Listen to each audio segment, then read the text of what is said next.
Boa noite. O Cabino Dove vai cumprimentar vocês. Obrigado, boa noite a todos.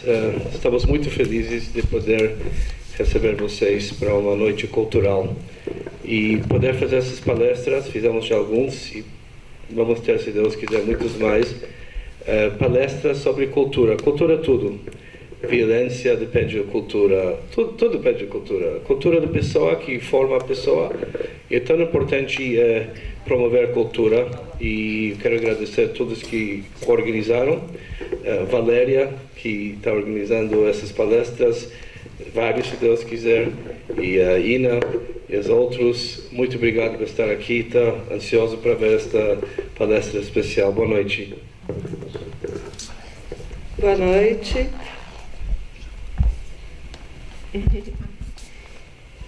Eu sou Valéria Copelli Cassiolato, gostaria de agradecer a presença de todos nessa noite e os nossos patrocinadores, a Companhia Siderúrgica Nacional e o Banco Safra, e o apoio e a parceria do Comitê de Cultura do Grupo Mulheres do Brasil.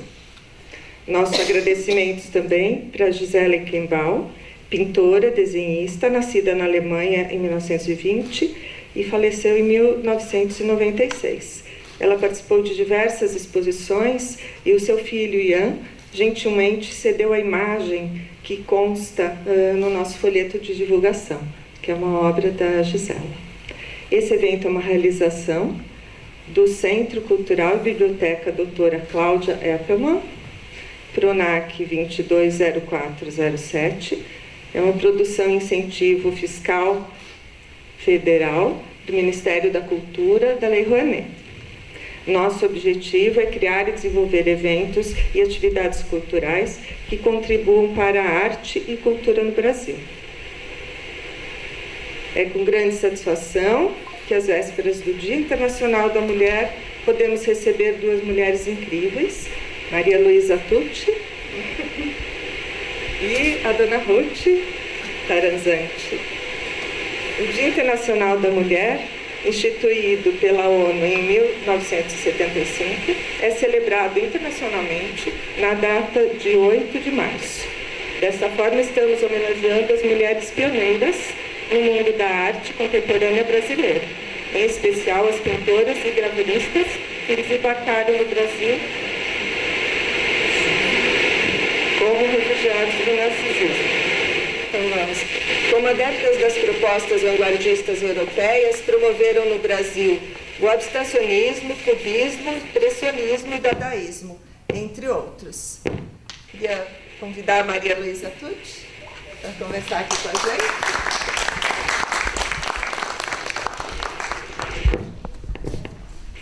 Maria Luísa Tucci é historiadora, professora sênior do Departamento de História da USP, coordenadora do LER, Laboratório de Estudos para Entidade, Racismo e Discriminação, onde, desde 2006, mantém a base de dados da Arquishua, arquivo virtual sobre Holocausto e Antissemitismo.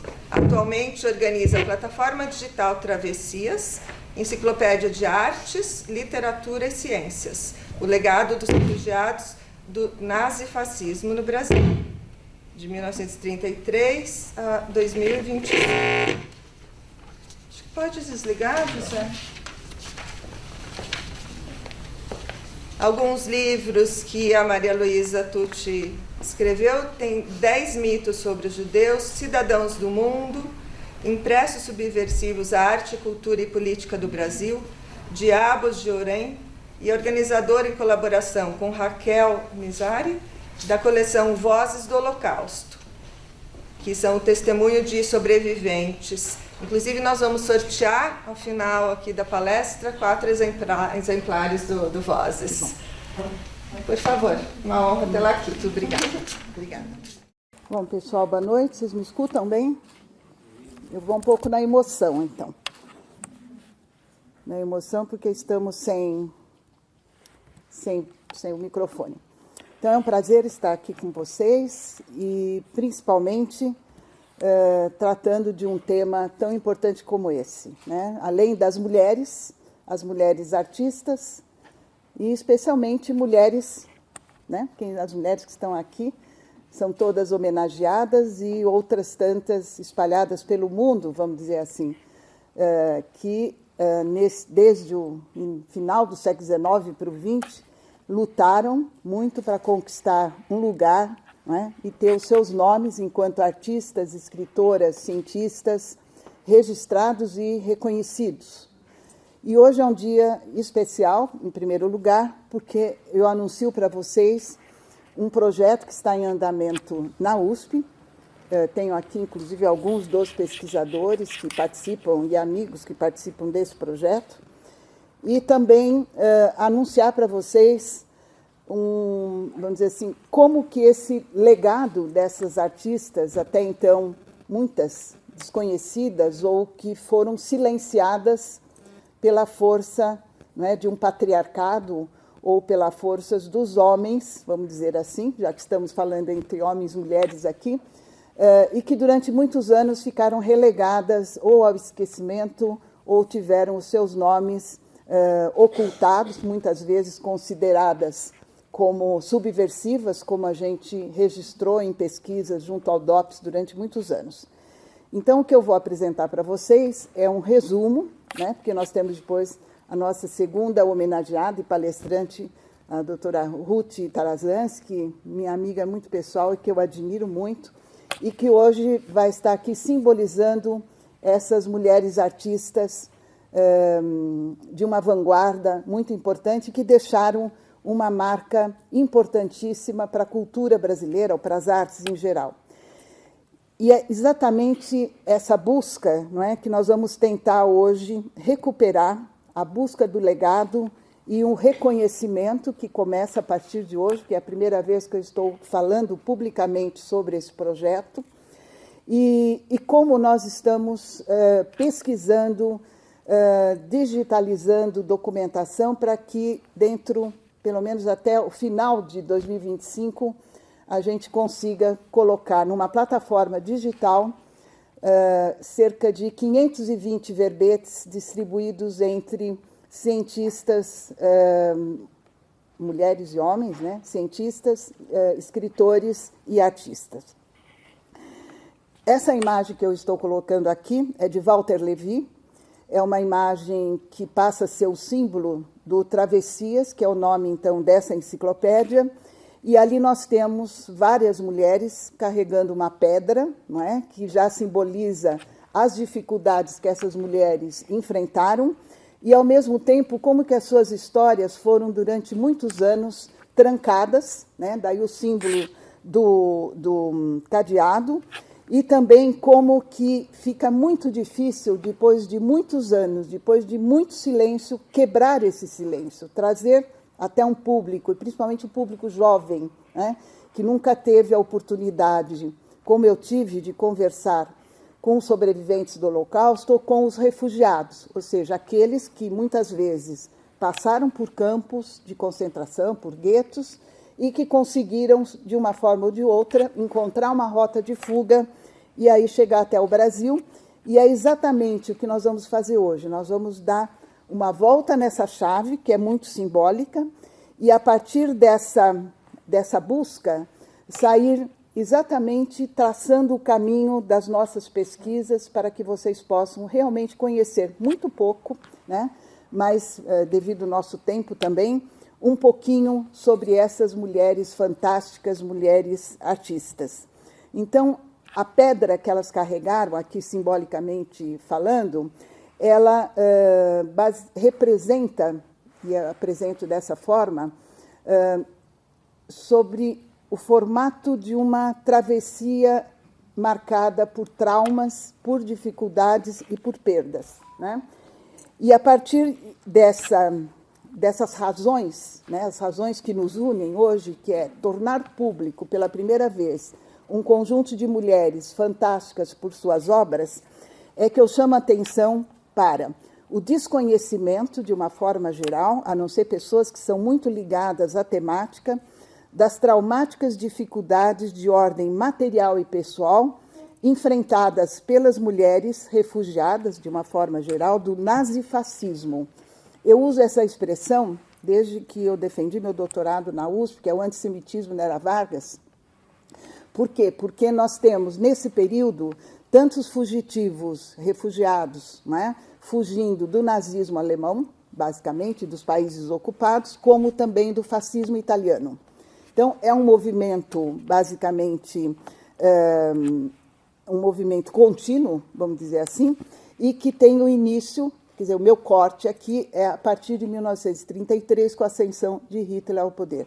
Essa data é uma data marcante, simbólica, né, porque a partir daí nós temos o começo de uma imigração forçada, movida principalmente pelo antissemitismo. É importante que a gente fale disso nos dias de hoje, quando esse antissemitismo ressurge, travestido muitas vezes de antisionismo e sobre múltiplas facetas. Então, eu acho muito oportuno falar de coisas boas também, né, que é uma forma de valorizar não apenas as obras dessas artistas, mas também de mostrar que os refugiados não simbolizam perigo, né? Os refugiados trazem com eles uma cultura, uma identidade que deve ser reconhecida e valorizada. Então, eu coloco aqui como segundo item, que nós vamos estar acompanhando, a imigração forçada movida pelo antissemitismo, que foi adotado como projeto de Estado. Isso é muito importante, até mesmo para alertar alguns sinais que reapareceram nos dias de hoje. Um projeto de Estado pela Alemanha nazista e países colaboracionistas. Pelos meus trabalhos de pesquisa, em um dos livros que aliás estão aqui, O Cidadão do Mundo, fica evidente que o Brasil, a partir de circulares secretas, que impediu a vinda desses refugiados, ele tornou-se colaboracionista da Alemanha nazista, com documentação comprovada, e a história dessas mulheres, né, e homens também, mas especificamente das artistas, cientistas, escritoras, é um exemplo de como o Brasil impediu a vinda dos seus familiares e também dificultando as suas trajetórias.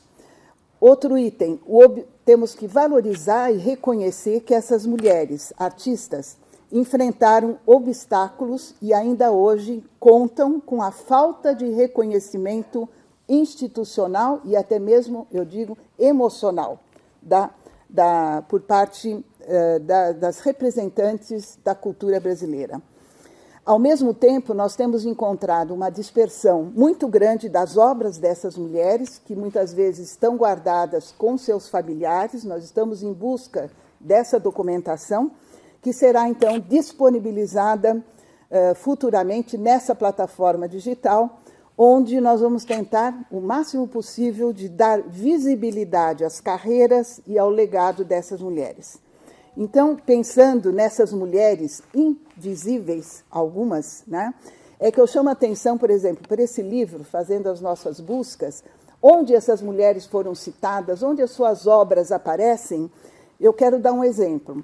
Esse livro, Brasil por Seus Artistas, de Valmir Ayaka, entre os 97 artistas, só 10 são mulheres, né? Então, nós vamos encontrando um vácuo muito interessante do ponto de vista da pesquisa e que exige realmente que essas obras dessas mulheres, as suas trajetórias, as suas fugas, as suas memórias, não é? Abrindo seus arquivos, sejam divulgadas. Então, vocês hoje estão ouvindo pela primeira vez um trabalho que está sendo desenvolvido junto com a minha equipe na USP e a partir daí eu apresento para vocês, então, em primeira mão, Travessias, que será uma futura plataforma digital, enciclopédia de artes, literatura e ciências, que vai divulgar o legado dessas refugiadas. além dos cientistas, das artistas, também dos escritores. Essa pesquisa, eu acho importante ressaltar, ela não nasceu de um dia para o outro, né?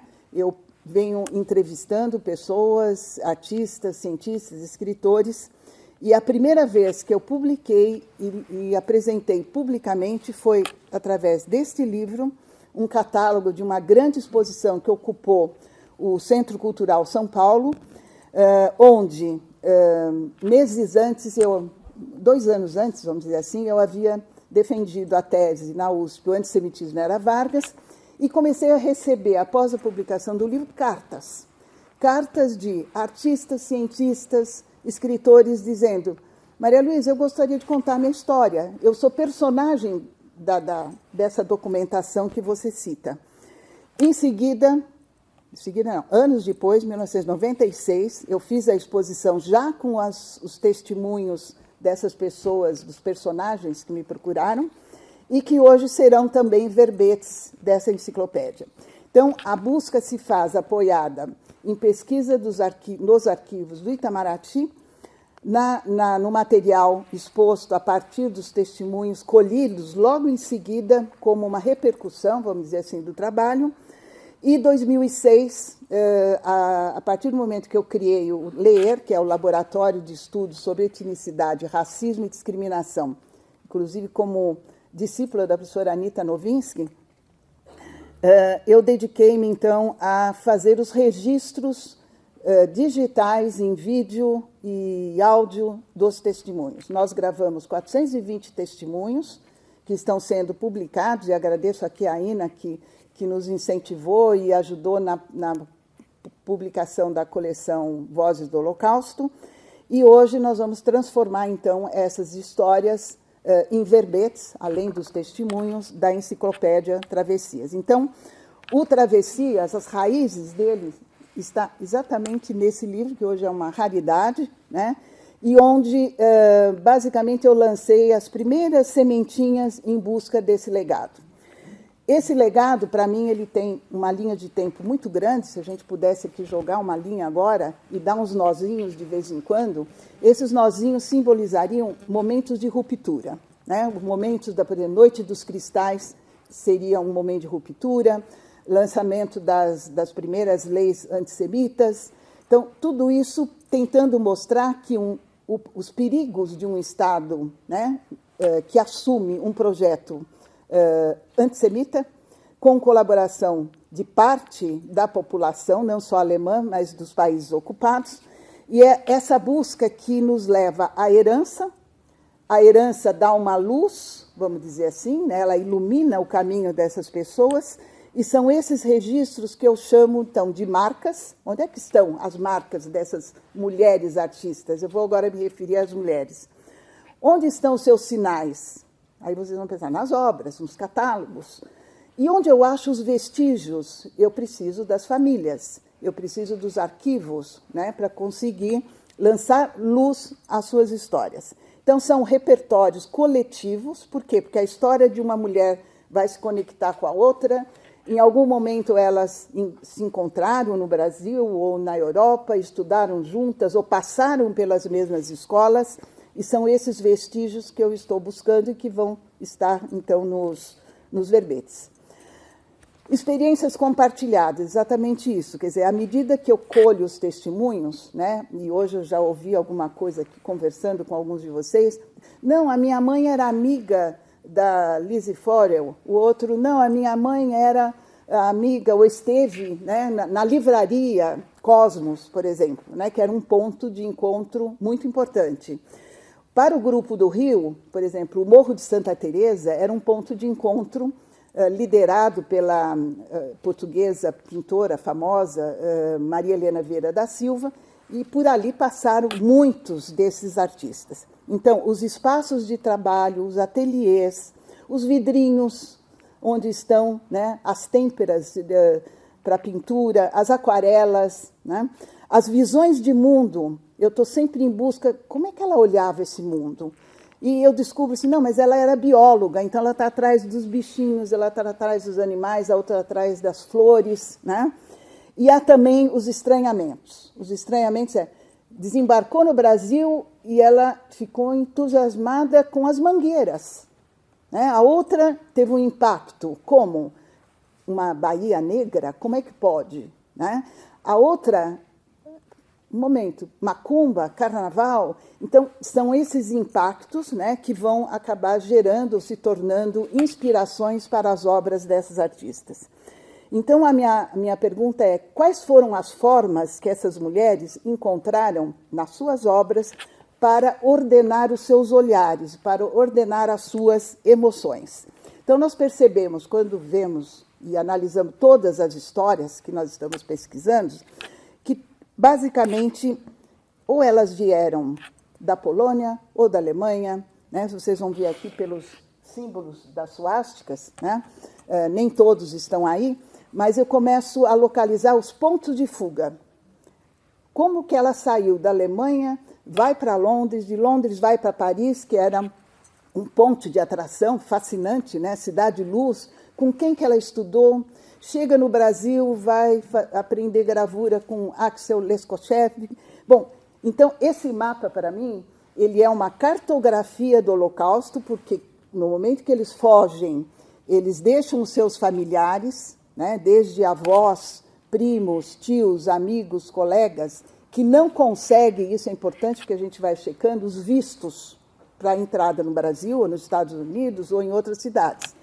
Então, atrás desses nomes, ou atrás dessas rotas, nós chegamos a um número imenso de mulheres. Vocês vão ver aqui apenas alguns dos nomes, eu não coloquei todos, né?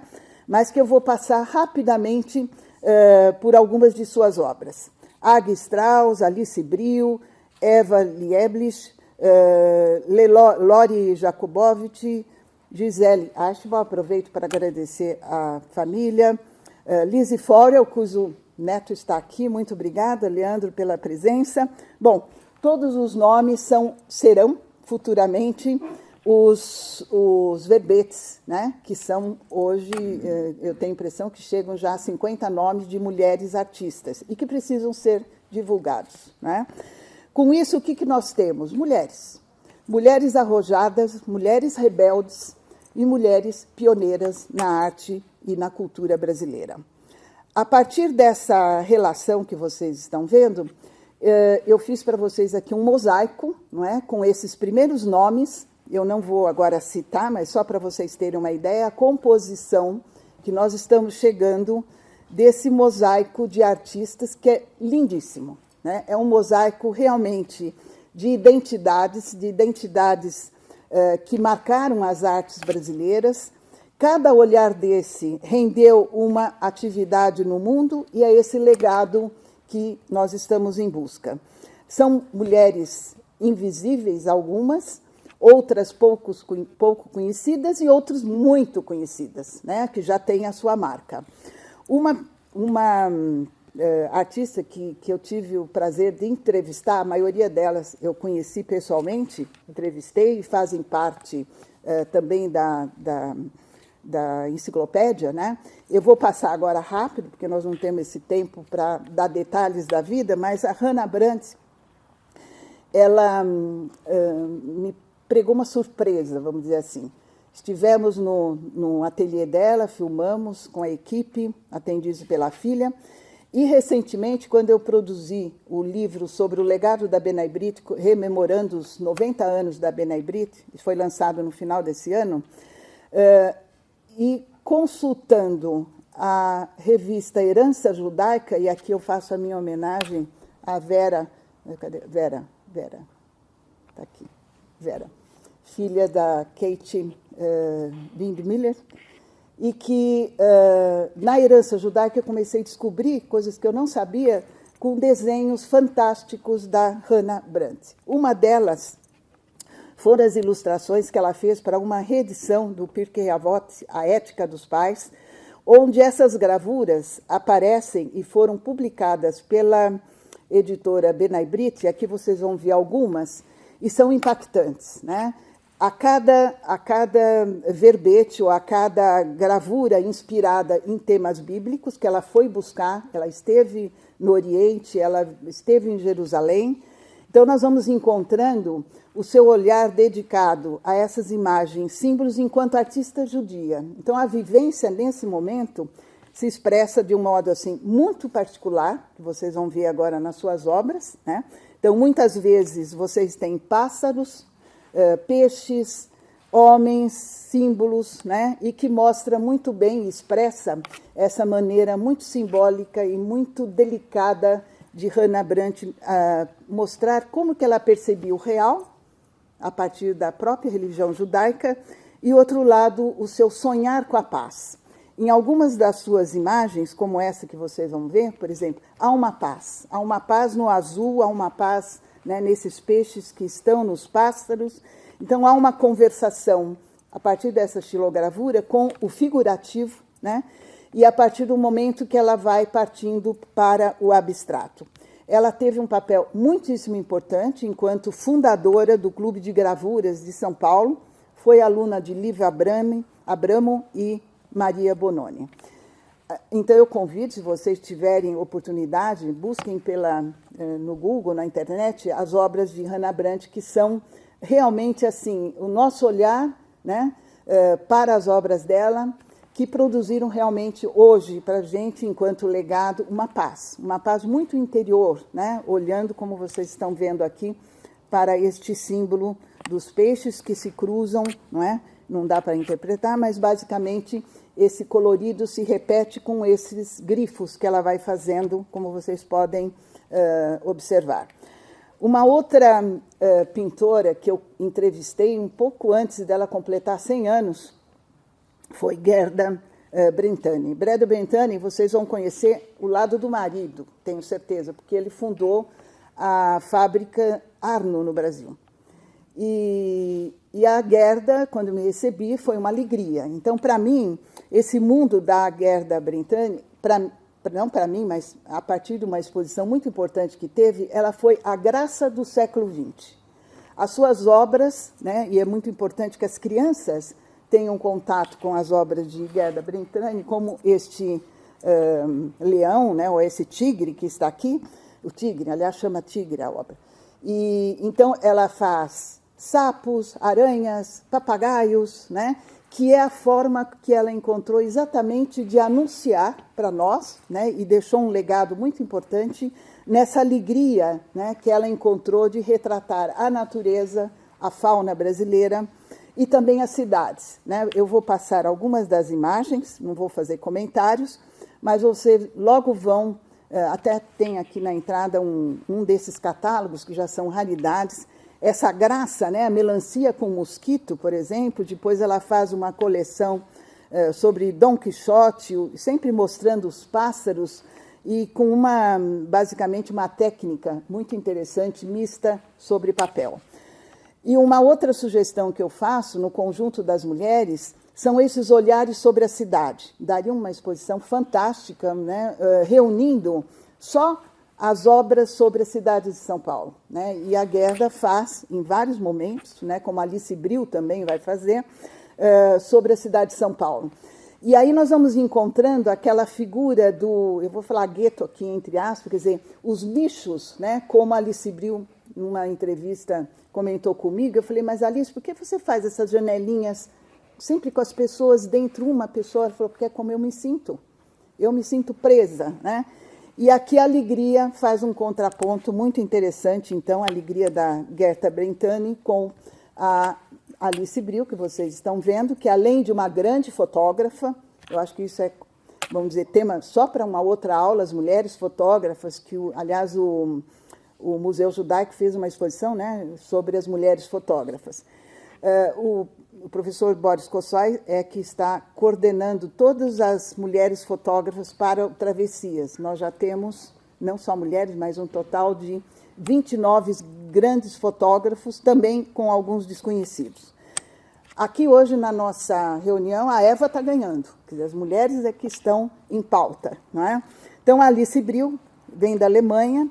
A família dela tem uma história muito importante, porque ela chega no Brasil ainda muito criança, né? E basicamente, eu conheci a Alice a partir da história do pai, também importante pintor, o Erich Brio. Então, aqui, só para vocês terem uma ideia, para a gente não cair naquele erro que às vezes a gente escuta, não, ela estudou na Europa e veio artista. Não veio artista. Ela ganha a primeira câmera fotográfica quando ela chega no Rio, e sozinha com o pai, que é essa cena que vocês estão vendo, e a partir desse momento é que ela vai fotografando como uma criança. E o grande trauma da Alice, eu acabei ficando muito amiga, convivi com ela, aliás, eu recebi, foi um grande presente da família, a biblioteca da Alice Brio está comigo, né? E é uma fonte de estudo fantástica, porque ali a gente tem o mundo, né, literário, o mundo das leituras de Alice Brio. E o Erich Brio viajou para Israel e tal, e nesse tempo que Alice é entregue à mãe, alguns meses depois, porque ele fica no Rio passeando com ela, né? Tem uma história muito interessante. Ele volta para a Alemanha. Então, é uma história trágica, porque quando ele volta, em plena Olimpíadas, 1936, ele é preso, acusado de ter uma namorada, entre aspas, ariana, e ele, como judeu, passa por todos os caminhos possíveis que o levam ao assassinato dele em Riga, Letônia, em 1942. A data de 1942 é outro corte na vida dessas artistas, porque ou a mãe morreu em 42, porque estava num campo, então há todo vamos dizer assim, uma imagem muito simbólica, né, entre Alice Brio, Erich Brio, com o fim trágico, eu coloquei só uma foto nesse caso, e, a partir daí, um exemplo do olhar de Alice Brio sobre a cidade de São Paulo. E aí vocês vão começar a perceber, né? Reparem, ali tem sempre uma pessoa dentro, né, numa janela, a mãe, a figura da mãe com criança, e um colorido muito especial, porque ela começa a sobrepor cores, né, em degradê, até o momento que ela descobre o batik. Então, há um lado da Alice Brio, isso eu cheguei a ver no seu ateliê, os batiks fantásticos, né? Que era, na década de 50 ainda, uma técnica muito pouco conhecida no Brasil. Então, ela inova nessa parte, e outra como fotógrafa, que eu não vou entrar aqui em detalhes, mas eu quero mostrar uma obra que ela faz quando institui, no Hospital Psiquiátrico do Juqueri, em Franco da Rocha, 1950, ela cria Escola Livre de Artes Plásticas para os internos naquele local. Esse é um registro que hoje é usado principalmente por psicanalistas e por nós também estudiosos, não só da saúde pública, que nós temos um grupo ligado ao Butantan e Fiocruz que está trabalhando com esses cientistas, e um deles é o próprio diretor do Hospital do Juqueri. Então, há um cruzamento, por isso que eu falei, são histórias compartilhadas, quando conversando com a organizadora, depois da exposição, Inês Brito, a gente acaba também cruzando com a história de Alice Brio, não a artista, mas aí a fotógrafa. Uma outra impressionante é uma dessas artistas silenciadas, e muita gente nem sequer ouviu falar, caiu, vamos dizer aqui, nas nossas mãos, quando o MAC USP resolveu, há 2 anos atrás, criar uma grande exposição recuperando, em um seminário, eu participei, sobre arte degenerada, mostrando como que os artistas que fugiram da Alemanha, chegando no Brasil, eles resolveram, em 1944, a partir da Enga Bouchard, fazer e recuperar obras desses artistas. Entre eles estava Lazar Segal, que teve obras confiscadas na Alemanha nazista. Então, ela era uma marchand reconhecida, todo mundo a conhecia no Brasil, Rio de Janeiro, mas é uma artista esquecida. Quando ela retorna, a posição dela aqui é de exílio, ela não fica no Brasil.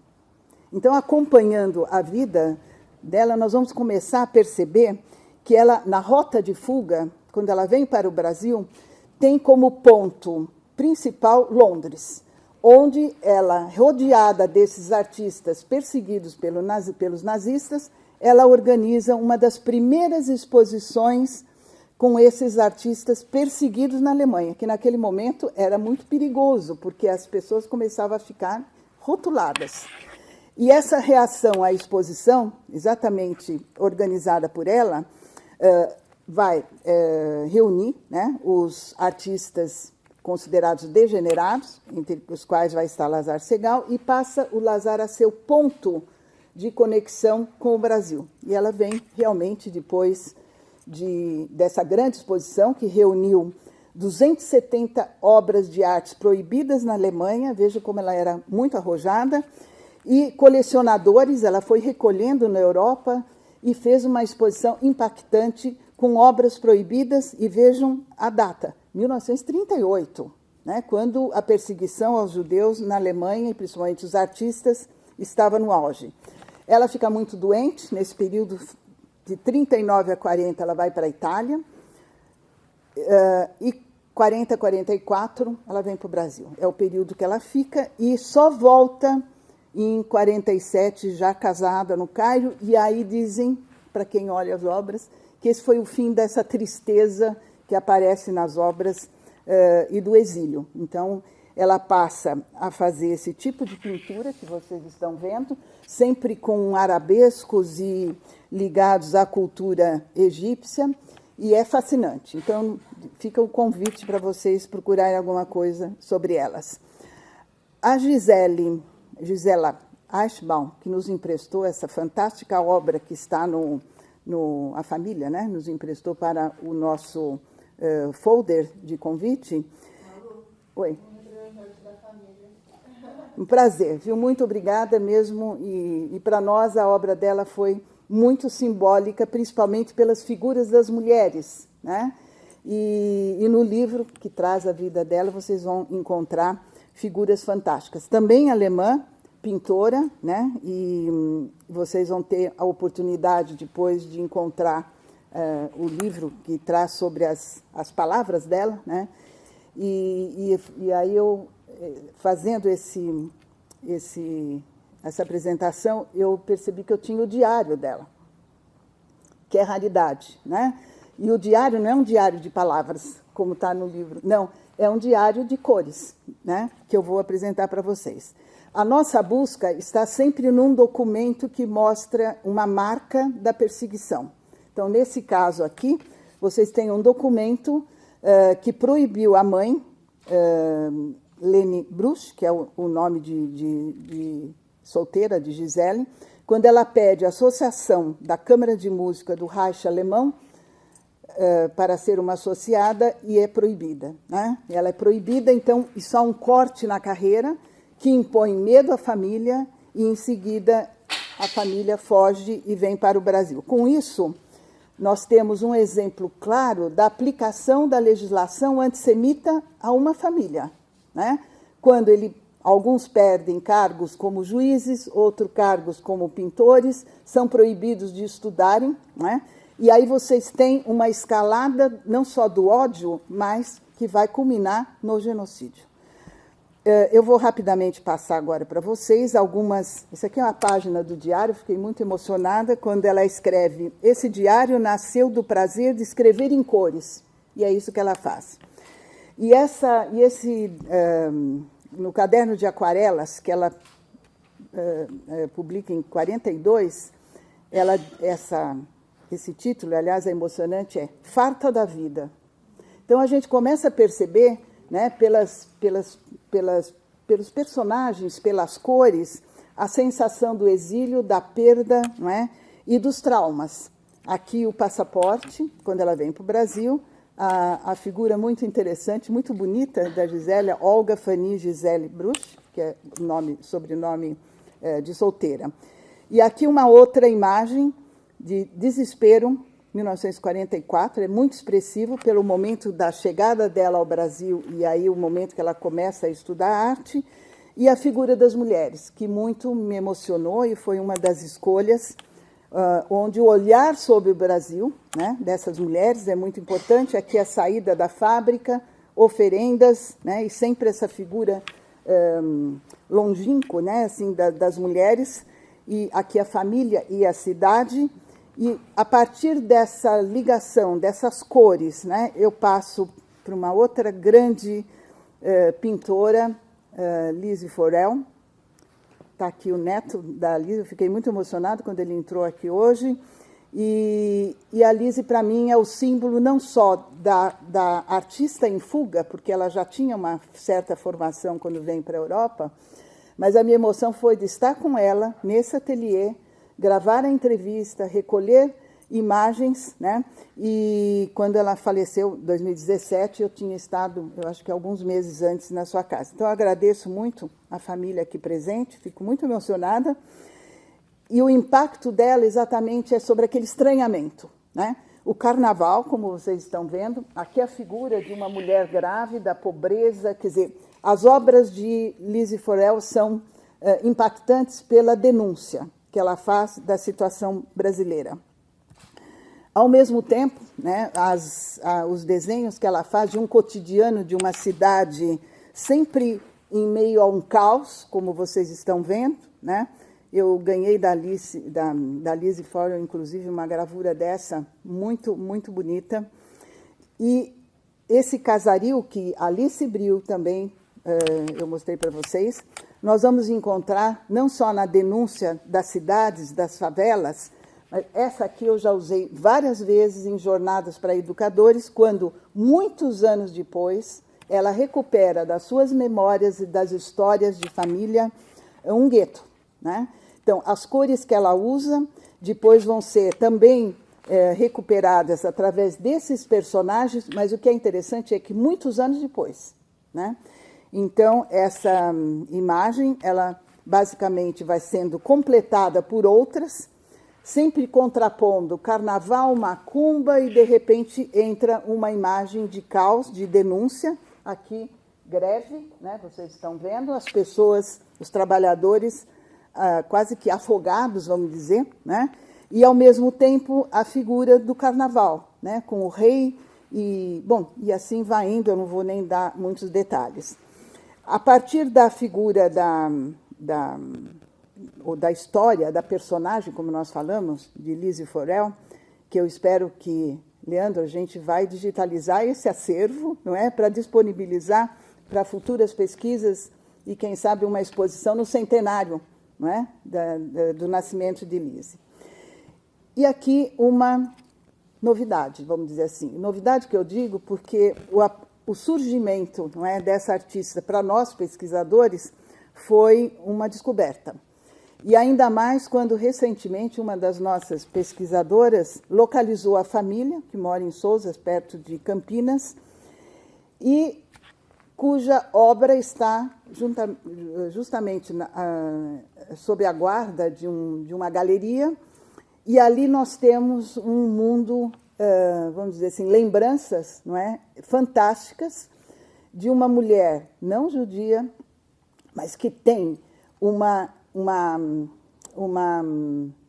trajetória junto à resistência, né? Em vários lugares da Europa, participou de grandes movimentos, e nós estamos levantando agora a documentação, e a cada dia aparece um elemento novo na história de Doris Roman. E hoje aqui, junto com o meu querido amigo Horst Wever, que também é o meu ortopedista, por isso que eu estou de tênis, tá? Viu, Horst? Está gravado, hein? Ele me mostrou no celular uma imagem da Doris. Eu falei, então, ceda essa imagem para a gente colocar na plataforma. Então, são essas migalhas, vamos dizer, que nós vamos reunindo, não é, para reconstituir o legado.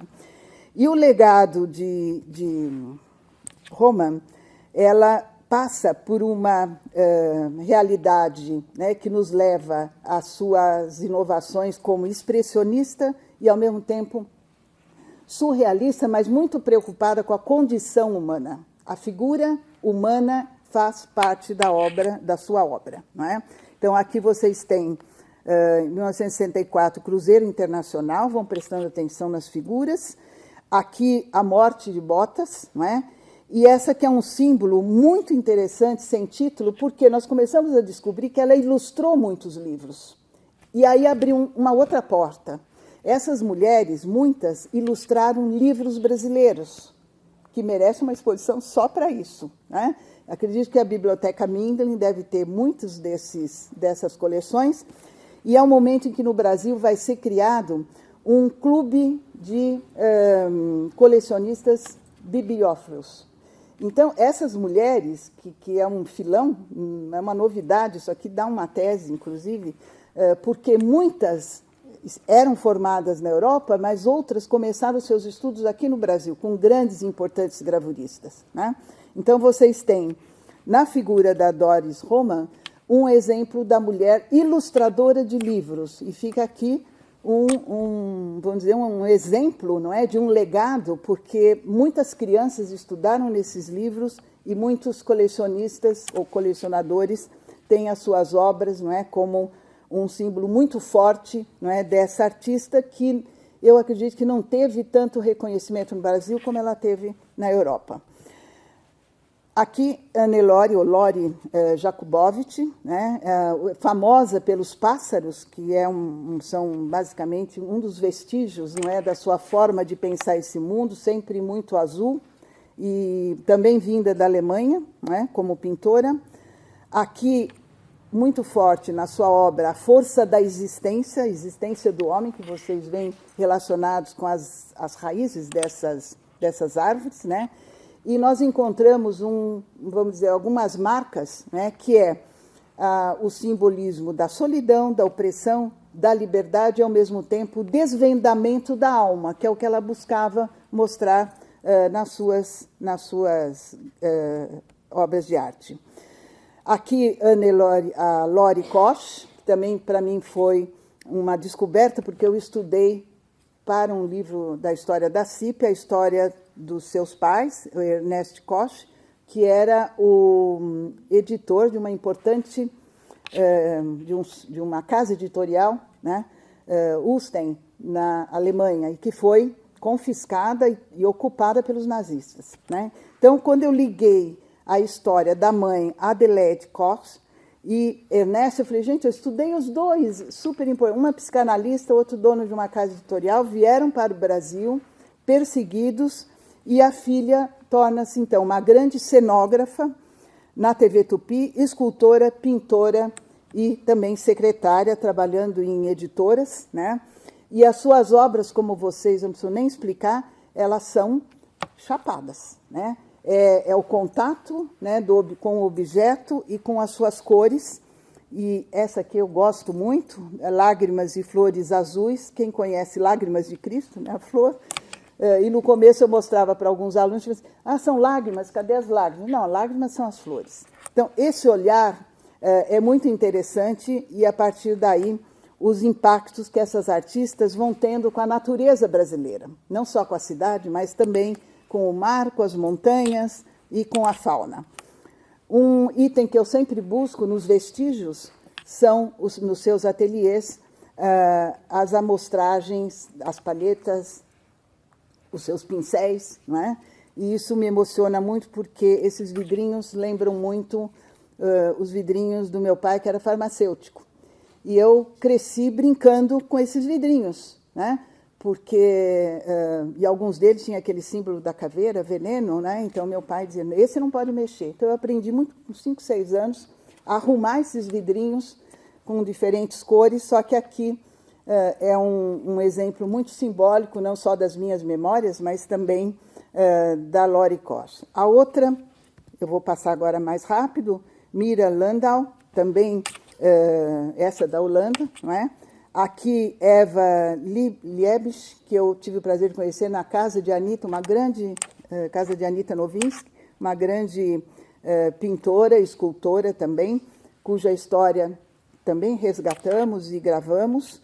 Faiga Ostrover, né? E também essa aqui, no caso, polonesa, mas que deixa uma prática na gravura, né? E que, naquele meu livro, que também está aí, Impressos Subversivos, ela tem uma trajetória no Brasil ligada a Scliar, né? Nas gravuras, Carlos Scliar, as gravuras de guerra, e aí as suas obras se tornam obras de protesto, né? Ela, em vários momentos, faz gravuras denunciando a vida, né, a maternidade difícil, né, a mãe operária que cuida das crianças. Esse é um símbolo muito interessante né, o formato do feto e, ao mesmo tempo, como se fosse a barriga de uma mãe e que também está curvada para essa criança. Então, vão reparando as datas, eu esqueci de falar para vocês, sempre em vermelho a data de chegada aqui no Brasil. Então, há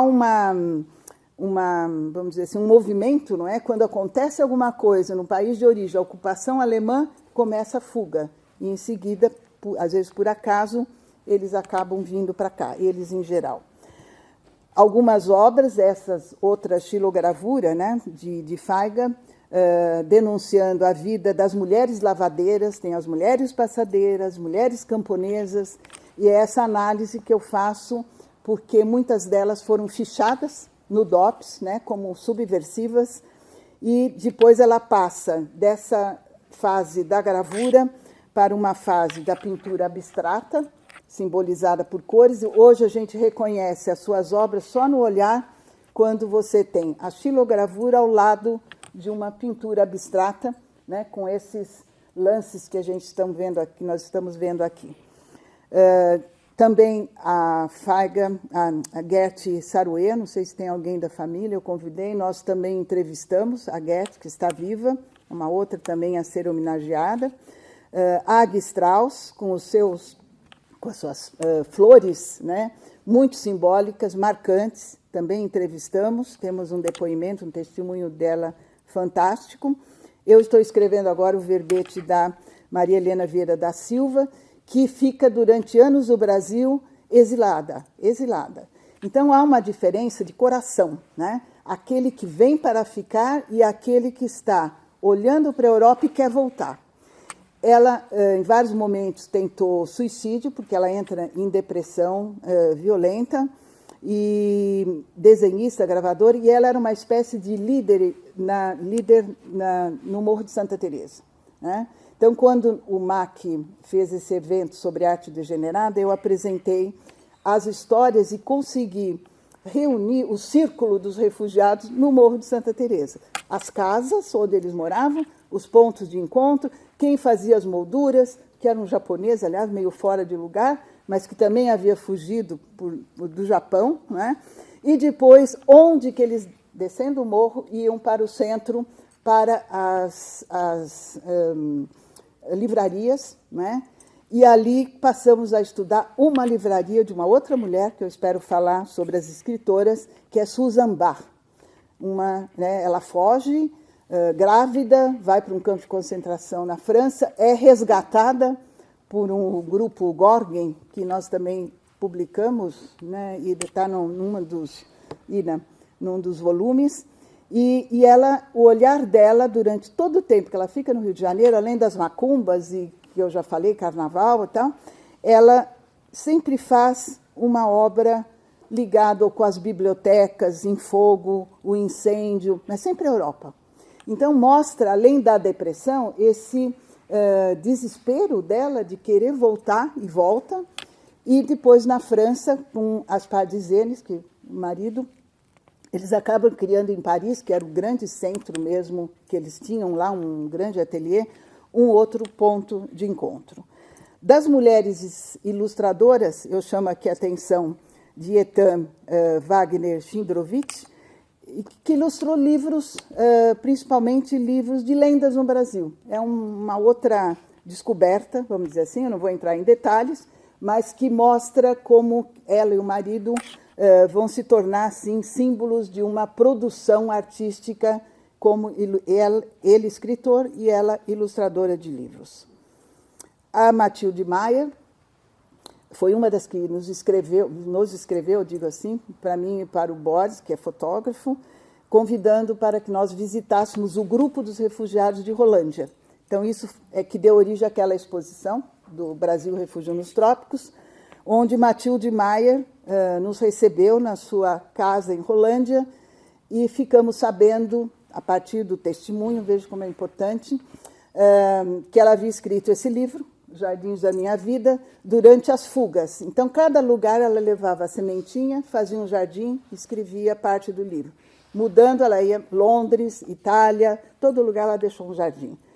E a foto aqui é muito simbólica, que é basicamente o jardim, o último jardim da vida dela, e ali nós passamos assim um dia maravilhoso colhendo os testemunhos e soubemos que ela e o marido, ele é advogado, deixou um livro de memórias que é um advogado perdido nas matas de Rolândia, uma coisa assim, é muito estranho, mas mostra o impacto, né, desses engenheiros, escritores e tal, que acabavam vindo para um mundo totalmente desconhecido.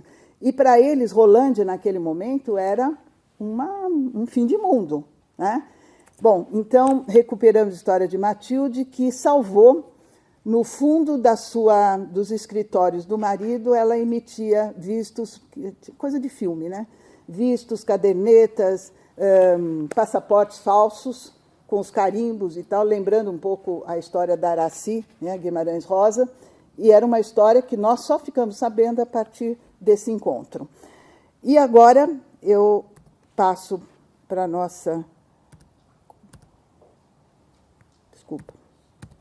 convidada, Ruth Tarazans, que agora em pessoa, vocês não vão ver mais em fotografia, além dessa que está aqui, e também foi nossa entrevistada, é uma dos verbetes. Então, vocês vão ter o prazer de receber um verbete aqui.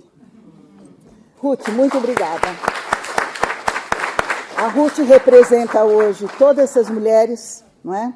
Que nós estamos homenageando no Dia Internacional das Mulheres.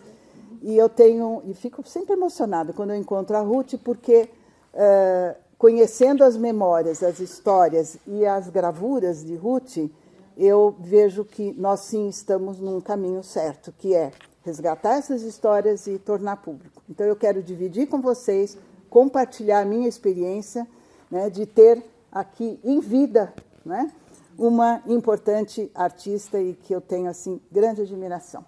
Declaração de amor. Muito obrigada, Ruth. Passo a palavra para você. Só apresentar rapidamente. Ruth Tarazans nasceu em 1933 em Sarajevo, naturalizou-se brasileira, artista, restauradora, historiadora, escritora e doutora em História da Arte. Ruth participou ativamente do Conselho da Pinacoteca do Estado de São Paulo por mais de 20 anos. Foi diretora do Sociarte, membro da PCA, responsável pelo acervo do Museu Judaico de São Paulo. Sua obra gráfica teve início com o mestre gravador Evandro Carlos Jardim, cursou a Faculdade de Belas Artes e foi aluna do artista Masao Okinaka, com quem desenvolveu a técnica do sumie. Ruth, vamos conversar um pouquinho? Vamos. Conta um pouquinho, de onde você veio? Você é tcheca, polonesa, alemã? Conta um pouquinho enquanto nós encontramos aqui Vamos conversando um pouquinho, que agora ficaram todos curiosos. Bom, eu nasci na antiga Iugoslávia, que hoje a minha região seria Bósnia e Herzegovina, mas naquela época era Iugoslávia, sob o rei. Mais alto um pouquinho. Espera, só deixa eu beber. Então, quando começou a guerra, tanta coisa para falar, eu já vou começando a guerra. E meu pai até estava no exército iugoslavo, e é tão complicado.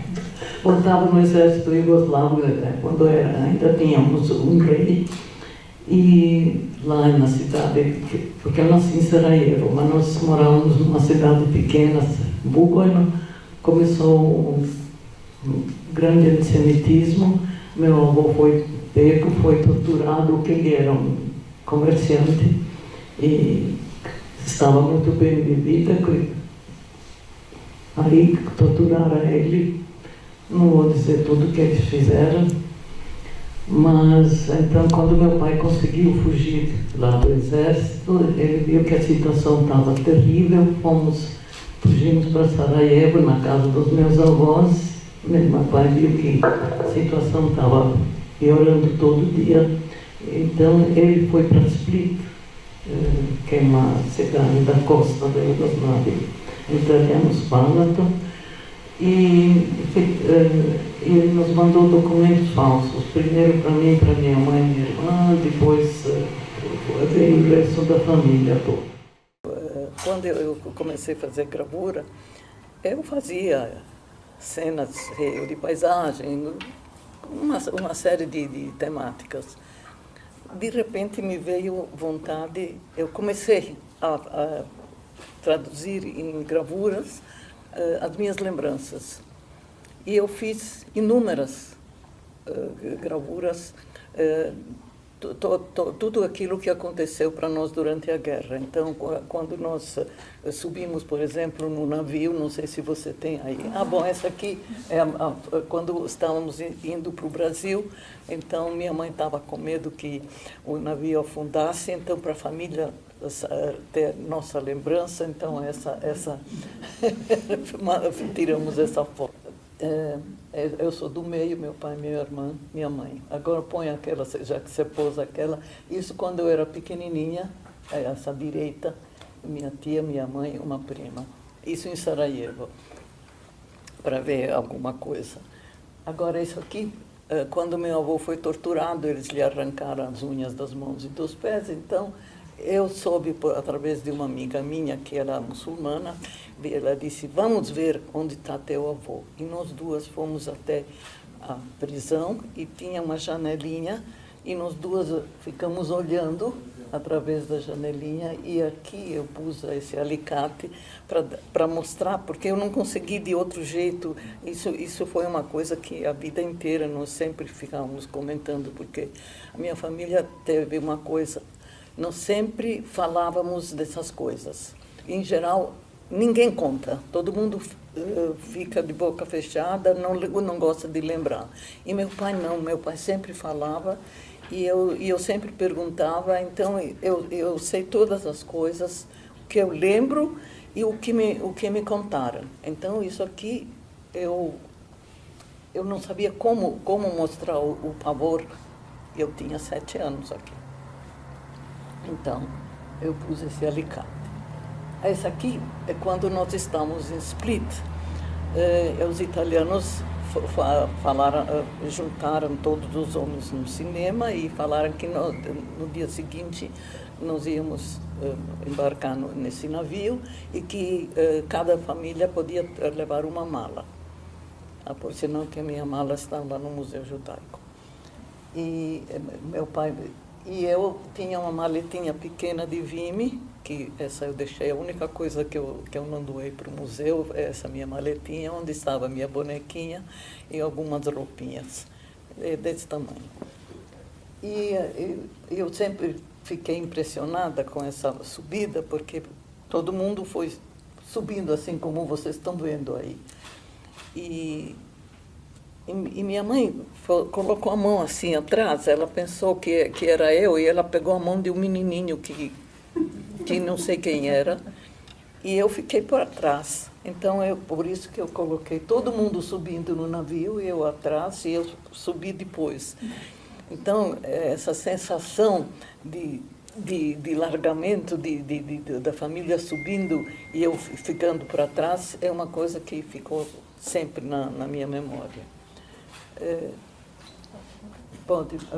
Bom, isso aqui, aí nós fomos primeiro para um lugar, no vilarejo na Itália, ficamos 2 anos e meio. Eu fui mandada por um colégio, porque isso eu nunca soube porquê, como, mas vieram lá para esse vilarejo e queriam que algumas crianças fossem para Torino para estudar italiano. E eu fui, eu devia ter já quase 8, e com mais 2 meninos. E eu sofri muito lá do bullying, porque eu não sabia falar italiano. Foi para mim muito triste, muito difícil. E esses 2 menininhos amigos meus, eles estavam sempre juntos, eles estavam bem, e eu não. Então, quando eu encontrava eles na hora do recreio, eu abraçava. Então, essa aqui, por isso que eu fiz essa aqui, nós estamos de uniforme.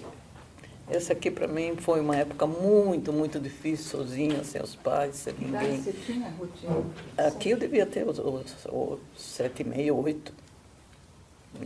Não tinha mais. Essa é a minha representação do bullying. é uma caricatura, claro, mas eu estou aí sentadinha e elas todas debochando de mim, porque essa lata grande, na minha cabeça era desse tamanho, nós engraxávamos os sapatos, então eles não me deixavam eu engraxar, e todo dia tínhamos, não sei porquê, engraxar os sapatos para depois ir para a aula. E eu sempre chegava atrasada na aula e eu sempre levava a bronca da professora. E para mim foi assim uma época muito difícil esse colégio, tanto que eu me lembro que depois, já livres, já adulta, eu fazia alguma coisa, então meu pai me dizia, se você não fizer isso, ele dizia em italiano, allora te manderò in collegio. Então vou te mandar para o colégio. Quer dizer, para você ver o que era, ele sabia que era uma coisa terrível para mim. Então, aí, depois nós fomos levados, depois de 2 anos e meio, o Hitler queria que o Mussolini entregasse esses prisioneiros iugoslavos. E o Mussolini resolveu nos mandar para um campo de concentração no sul da Itália, chamado Ferramonte de Társia.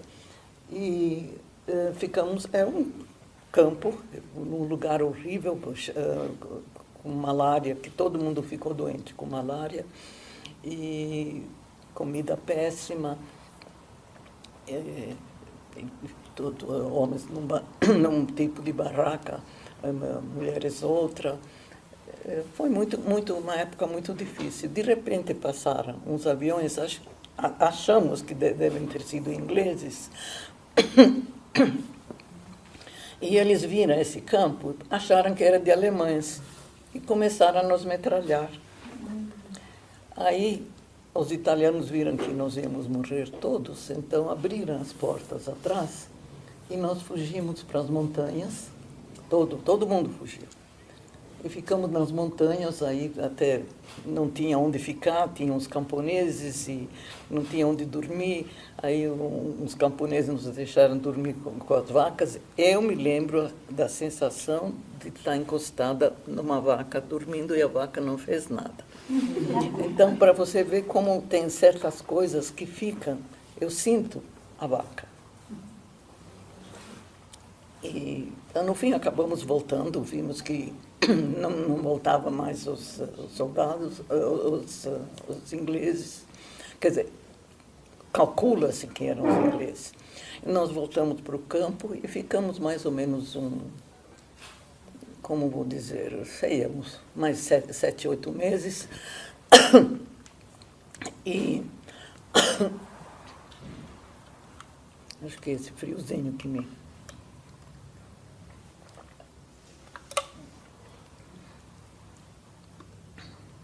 E aí, quando fomos libertados, aí nós fomos para Sicília.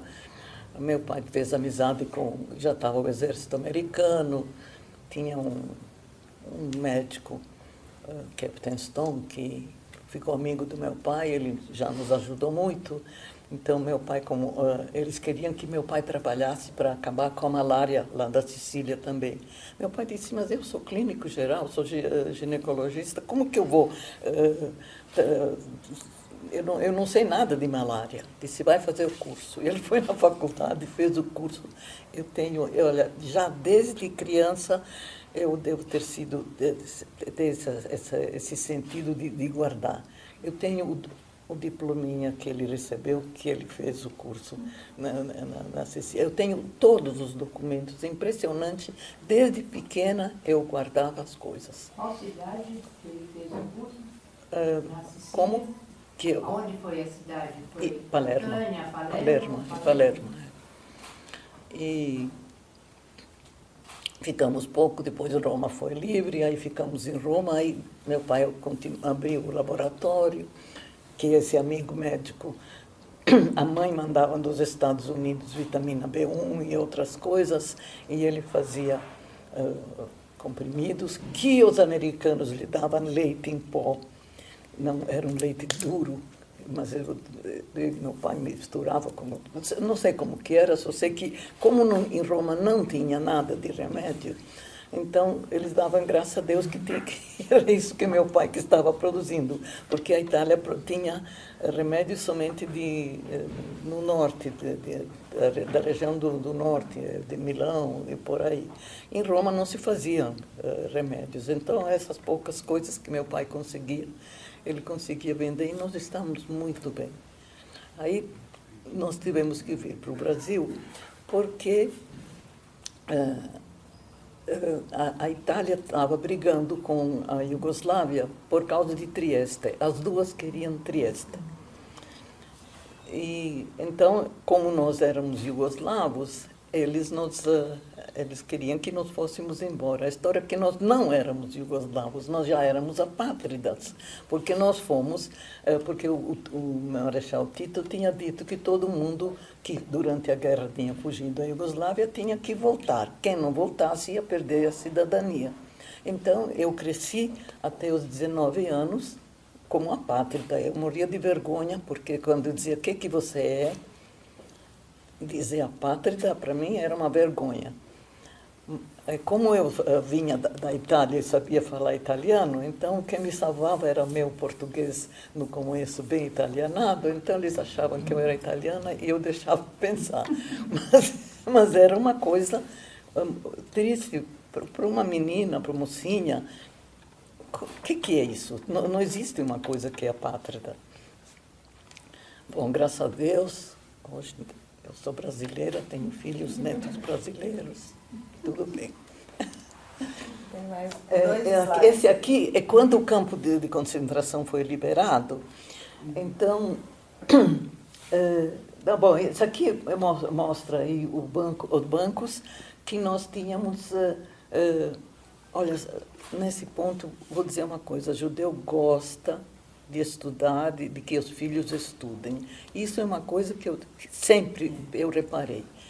E lá arranjaram os bancos e no fim nós tínhamos escola, aula, nós tínhamos tudo. Um dia minha mãe recebeu um livro de uma pessoa, emprestou, ela passou a noite inteira copiando o livro para eu poder estudar. Isso era uma coisa muito impressionante. E aí uma moça resolveu casar. Então tinha uma costureira de alta costura, e ela ia fazer o vestido da noiva. Então deram para ela um lençol e ela fez a roupa dessa noiva.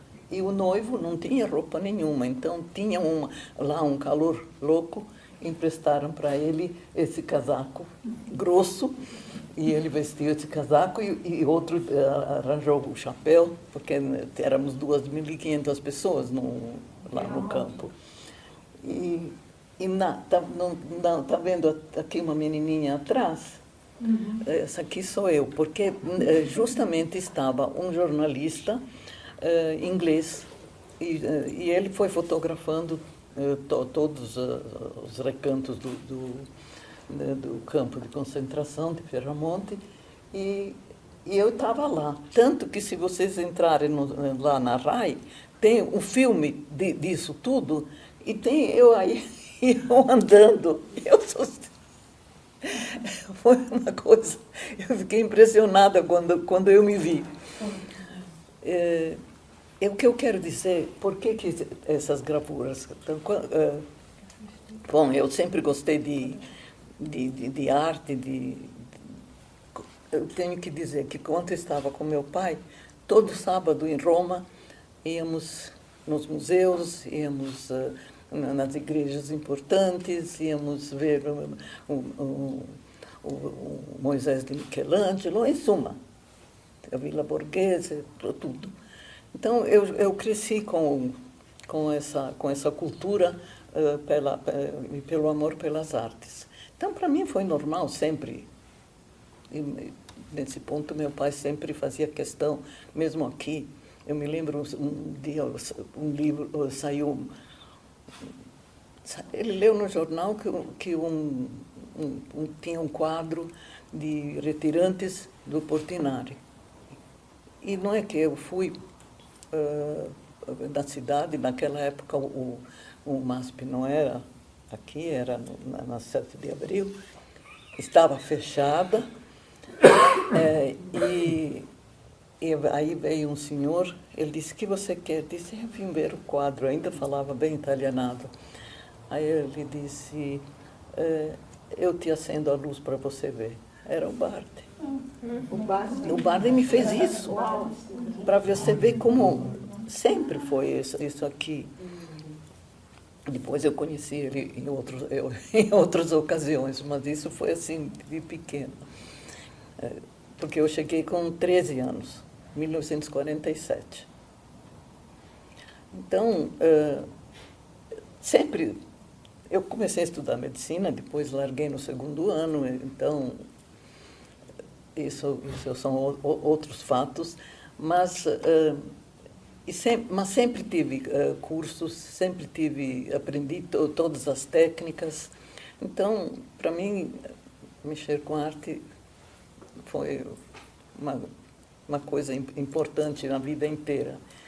E por isso que, quando se resolveu criar um museu judaico, eu entrei logo no primeiro grupo. Aliás, primeiro era para ser...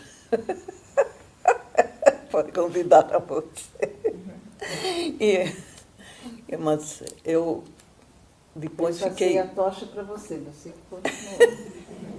E olha, vou dizer uma coisa, foram 20 e tantos anos de luta e de grande alegria e todas essas mulheres que você mostrou, eu conheci, e, olha, vocês não podem imaginar a existência do Museu Judaico hoje em dia, o que é para mim. É um terceiro filho. Fantástico. É uma coisa. Foi uma coisa maravilhosa, eu tenho orgulho, eu ainda vou lá, não todo dia, mas eu ainda vou lá. Eu ainda recebo peças. Então, Dona Ruth, tem mais 2 slides. Então, esse aqui é uma foto que, na verdade, eu tirei esse de cima, uma foto quando éramos liberados, nós 4, e o de baixo eu consegui uma maquete do campo de concentração. E é que aqui não dá para ver, mas é que eu pus até a nossa barraca, onde que era e tudo. Isso é de verdade como que é, porque eu não sei como eu consegui. Eu escrevi em cima Ferramonte invertido de propósito. Não quis. Tem mais alguma? Tem mais último. Esse é o último. Aqui é a minha chegada no Brasil. Isso foi a coisa mais maravilhosa que eu vi. Nós chegamos de manhã cedo, às 5 da manhã. Eu estou aqui no navio e eu vi, agora não tem mais, mas tinha ilhas maravilhosas, verdes. Hoje em dia não tem mais árvores nenhuma, eu passei, agora é feio, mas eram todas ilhas cheias de plantas verdes maravilhosas, e os pássaros, como era cedo, pássaros voando. Isto foi uma coisa, por isso que eu fiz esse aqui. Foi no Rio, né? Você desembarcou no Rio de Janeiro. Primeiro fomos para o Rio, depois passamos um dia, depois viemos aqui para Santos. Uma pergunta, acho que é interessante. Em que data você fez essa coleção de gravuras que são as suas lembranças, né? Não, é sempre... Essa aqui está no meu... Está em mim. Mas a produção, que ano foi? Você fez a coleção toda? Não sei. Levou uns 5, 6 anos para fazer, porque não estão todos aí, porque eu fiz muitas outras cenas. Eu comecei também contando toda a vida, como era em Bugono, como era a nossa casa, com as minhas amigas, como vinham brincar. Eu fiz toda a minha vida, eu contei. E tanto que, no fim, acabei... Eu sempre fazia exposições, e as pessoas vinham nas exposições e olhavam e não estavam entendendo do que se tratava. Aí eu falei, não, eu preciso contar, por isso que eu fiz o livro A História de Ruth, porque aí quando tem a gravura, eu conto o que está acontecendo, porque senão a pessoa olha, vem, não tem significado nenhum, por isso que eu fiz o livro A História de Ruth. Por isso que você está contando tudo de novo aqui.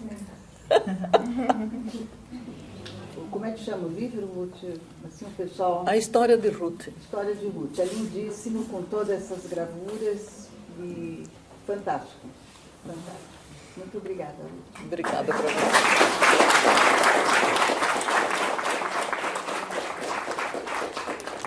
Oh, meu Deus. Obrigada.